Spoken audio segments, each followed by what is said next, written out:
श्री राधा वल्लभ लाल की जय। जय जय श्री हित हरिवंश चरण शरण। श्री वृंदावन धाम की जय। वृंदावन धाम के समस्त आचार्य चरण गुरजन रसिक संतन के चरणन में बारंबार दंडवत प्रणाम। आज वृंदावन धाम के एक ऐसे रसिक संत की कथा है, चरित्र है, पावन चरित्र है, जो आप सभी के साथ में शेयर करने जा रहे हैं। श्री विठल दास जी। विठल दास जी श्री हित हरिवंश महाप्रभु के कृपा पात्र शिष्य हुए और कैसे वो अन्य प्रांत में भी जाकर अपने धर्म को, अपने गुरु निष्ठा को, आचार्य निष्ठा को उजागर किया। आज हम श्री विठल दास जी के पावन चरित्र को श्रवण करेंगे। विठल दास जी नाहरमल जी के भाई थे और वो जो हित हरिवंश महाप्रभु का जन्मभूमि देववंद से आकर श्री वृंदावन में श्री हित हरिवंश महाप्रभु के चरण शरण में आए और नित्य ठाकुर जी की सेवा, वृंदावन का दर्शन और नित्य रसो उपासना श्री राधा वल्लभ लाल जी का नाम रूप लीला धाम में छके रहते थे। एक दिन बादशाह जो था उस समय, वो श्री विठल दास जी को एक पत्र देता है और पत्र में उन्हें जूनागढ़ का हिंदू सूबेदार, राज्यपाल, प्रधानमंत्री नियुक्त करने की बात लिखी रहती है। अब विठल दास जी के मन में बहुत दुविधा हो गई। जो अनन्य सेवी है, जो रसिक है, जो वृंदावन से जुड़ा हुआ है, वह वृंदावन को किसी भी कीमत में, किसी भी प्रलोभन से नहीं छोड़ सकता है। प्राण जाए पर वचन न जाए, प्राण तज पर वन ना तजो। प्राण चले जाएंगे लेकिन वृंदावन नहीं छोड़ सकते हैं। ऐसी अनन्यता रहती है संतों की, रसिक जनों की अपने लाडली लाल के धाम के प्रति। और यही अनन्यता श्री विठल दास जी के पास थी। अब तो विठल दास जी को बहुत ही दुविधा हो गई और यह पत्र लेकर श्री हित हरिवंश महाप्रभु के पास आते हैं और हित हरिवंश महाप्रभु को यह पत्र देते हैं। हित हरिवंश महाप्रभु देखते हैं और विठल दास जी की कुछ लीला होने वाली है अन्यत्र जाकर। हित हरिवंश महाप्रभु कहते हैं कि ठाकुर जी की यह लीला है, ठाकुर जी की इच्छा से आपने कोई प्रयास नहीं किया विठल दास, यह ठाकुर जी की इच्छा से आया है, अनायास ही आपको मिला है। आप जाइए और वृंदावन की रस माधुरी का विस्तार करिए। विठल दास जी हित हरिवंश महाप्रभु से कहते हैं कि हमें आपके दर्शन से वंचित नहीं होना चाहिए, इसके लिए मैं आपकी एक छाया चित्र बनवाना चाहता हूँ महाप्रभु। महाप्रभु आदेश करते हैं और प्रथम चित्र हित हरिवंश महाप्रभु का विठल दास जी बनवाते हैं और विठल दास जी हित हरिवंश महाप्रभु के चरणों में निहोर करते हैं, प्रार्थना करते हैं कि महाप्रभु कुछ ऐसा प्रबंध करें कि आपका उच्छिष्टा अमृत प्रसाद हमें नित्य वहाँ पर जूनागढ़ में प्राप्त होता रहे। हित हरिवंश महाप्रभु और उस बादशाह ने ऐसा प्रबंध करवाया था कि नित्य प्रति जूनागढ़ में विठल दास को हित हरिवंश महाप्रभु का और श्री राधा वल्लभ लाल जी का जो प्रसाद था वो मिलता था। और समय ऐसे बीतता गया। जूनागढ़ में राज्यपाल, हिंदू सेवक, प्रधानमंत्री के नियुक्त पद पर विठल दास जी हैं और एक दिन वहाँ के राजा को रणछोड़ जी श्री द्वारिकाधीश का दर्शन करने के लिए इच्छा प्रकट हुई। तो वो राजा अपने समस्त दल बल, सैनिक, राज्य मंत्रियों के साथ विठल दास जी को भी साथ में लेकर द्वारिकाधीश के दर्शन के लिए जाता है और सभी लोग प्रसन्नता के साथ ठाकुर जी के दर्शन करते हैं। वहाँ पर हर जगह पे कुछ लोग द्वंद्वी रहते हैं, चुगलखोर रहते हैं। तो कुछ चुगलखोरों ने राजा से कहा कि आपके जो राज्य मंत्री हैं, हिंदू सूबेदार हैं, वो तो हमारे द्वारिकाधीश का दर्शन करने नहीं गए। विठल दास, क्या बात है? कोई अलग पंथ, कोई अलग धर्म निर्माण कर रहे हैं? उनके धर्म में क्या ठाकुर जी का दर्शन करना वर्जित है? आप थोड़ा इनसे पूछिए। राजा क्रोधित होकर विठल दास जी को अगले दिन सभा में उपस्थित होने के लिए कहा। विठल दास जी सभा में उपस्थित होते हैं और राजा पूछता है कि हम सभी लोग जो हैं द्वारिकाधीश के दर्शन करने गए और विठल दास जी आप क्यों नहीं गए?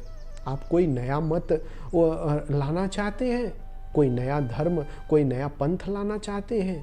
क्या कारण है कि आप जो है द्वारिकाधीश का दर्शन करने नहीं गए? बताइए। विठल दास जी कहते हैं, महाराज हमने तो हित हरिवंश महाप्रभु हमारे आचार्य हैं और इष्ट हमारे श्री राधा वल्लभ लाल जी हैं और धाम हमारा वृंदावन है। हमारे इष्ट तो मुरली मनोहर वंशीधारी मोर मुकुटधारी श्री कृष्ण है और साथ में जिनके नित्य श्यामाजू विराजमान है, सखियाँ विराजमान है और हमारा धाम श्री वृंदावन धाम सदैव हमारे हृदय में रोम रोम में बसा हुआ है।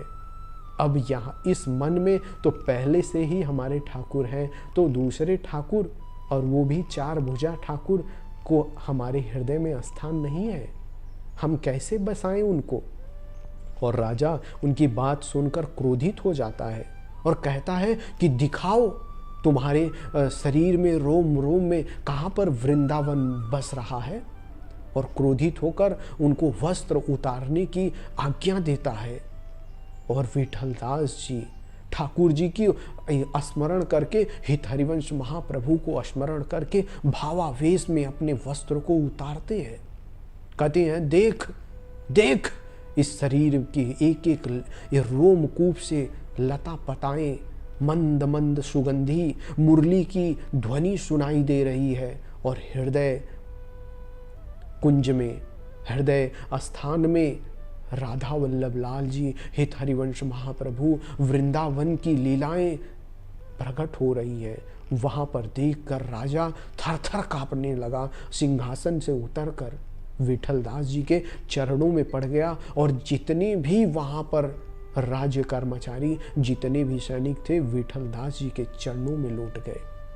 और वो राजा जो है वो विठल दास जी से क्षमा याचना मांगने लगा कि हमसे बड़ा अपराध हो गया, हमें क्षमा करें इस अपराध के लिए कि हमने आपको जो है ऐसा अभद्र भाषा का प्रयोग किया, हमें क्षमा करें।